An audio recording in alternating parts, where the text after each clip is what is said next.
Hey everybody, I have a video here for you today, and I wasn't planning on making a video. I've got places to go and people to see, but I read something last night I thought was really fascinating, and I thought I would share today while it's still fresh in my mind. And this comes from a book, Atlantis, the Antediluvian World, and I spoke about this in one of my last uploads. But this was written by this guy here, Ignatius Donnelly. He lived in the 1800s, and he wrote the book, Atlantis, the Antediluvian World, in 1882. A little bit about Ignatius Donnelly. He was a politician from Minnesota. He served in the state senate and later as lieutenant governor. Later he served in the U.S. House of Representatives. And he even had talks with the president back then at that time about finding Atlantis. And remember, this comes at a time around the Civil War when the first submersibles were being invented. And the president, of course, at that time was Abraham Lincoln. I thought that was always fascinating.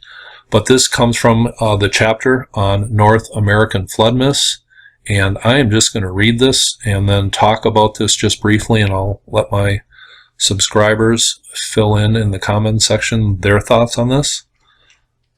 And it says, and I will leave this link below, in 1836, C.S. Raffines published in Philadelphia, Pennsylvania, a work called The American Nations, in which he gives the historical songs or chants of the Lenape, or Delaware Indians, the tribe that originally dwelt along the Delaware River. After describing a time when there was nothing but seawater on top of the land, and the creation of the sun, moon, stars, earth, and man, the legend depicts the Golden Age and the fall in these words. All were willingly pleased, all were easy thinking, and all were well happified. But after a while a snake priest, Powoko, brings on earth secretly the snake worship in Atako of the god of snakes, Wakan. And there came wickedness, crime, and unhappiness, and bad weather was coming, distemper was coming, with death was coming. And all this happened very long ago at the first land, Netamaki, beyond the great ocean, Kitiaku. Then follows the song of the flood. There was long ago a powerful snake, Maskanako, when the men had become bad beings, Makawini.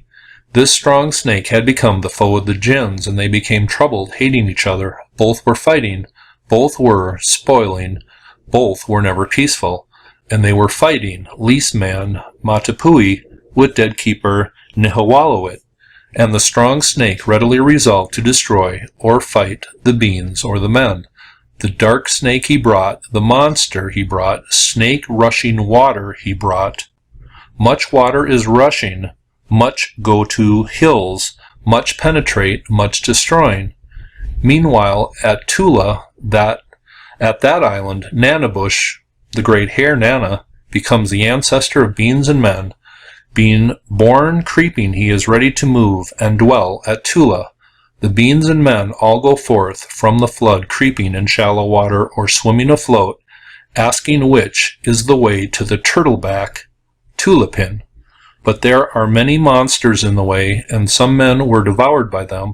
But the daughter of the spirit helped them in a boat, saying, Come, come.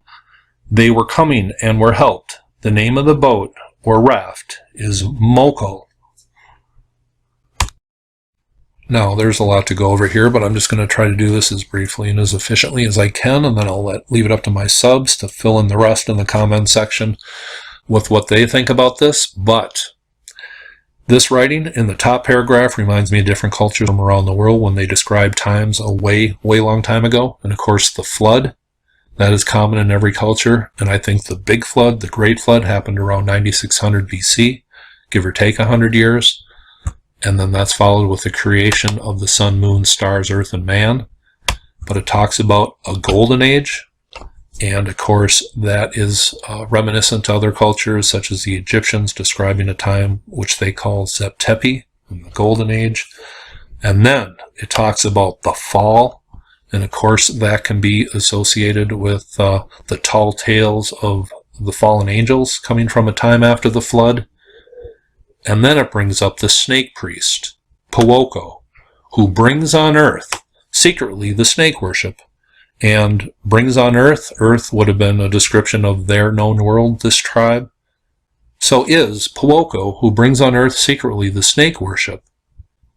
Is he the snake priest, leader of a culture that built serpent effigies all over the United States? Nobody knows who built these, but here we have a tribe of coming from the eastern United States that describes a snake priest who brought snake worship all over their known world.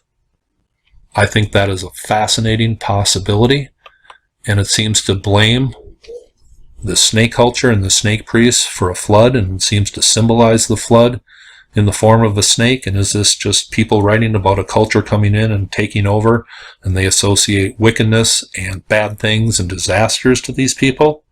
That is a pretty common writing, but I think that is a pretty common writing coming from ancient cultures who use natural disasters as kind of, in a moralistic or a religious tone. But I think the most fascinating thing here is this, the mention of Tula. At that island, Nanabush, the great hare, swims to the great turtleback, and it's a story of their creation, of their current world. Let's go over to Google Earth. This green area here would have been an ancient lake, and we are going to zoom into Tula here. This isn't a place of myth or legend. This is an actual place in Mexico. And this is associated with the Toltecs, and I believe they inherited a lot of their knowledge from the Mayans. But this place just looks special. Here we are down on Street View. A look around Tula, which is built on top of a mound that, if there was an ancient lake here, would have looked like a turtleback in ancient times. And it is written about coming from a tribe of Indians in the United States. People say there is no connection between ancient United States tribes and Mesoamerica. Well, here is a tribe coming from the eastern United States that speaks of Tula. And this place, I'm telling you, it just looks special, and I think it looks really cool and unique. So I think it's fascinating that it's written about in the current creation stories of Native Americans coming from the eastern United States that were documented. These stories were documented about 200 years ago. I think that is fascinating. And here is a good look as I pull out exactly where Tula is. And once again, this thing is just a mound that, if this was an ancient lake, it would have looked like a turtle's back. And I've talked about pictographs and things such as Monk's Mound, the Great Pyramid in Illinois, that I think is in representation of a turtle.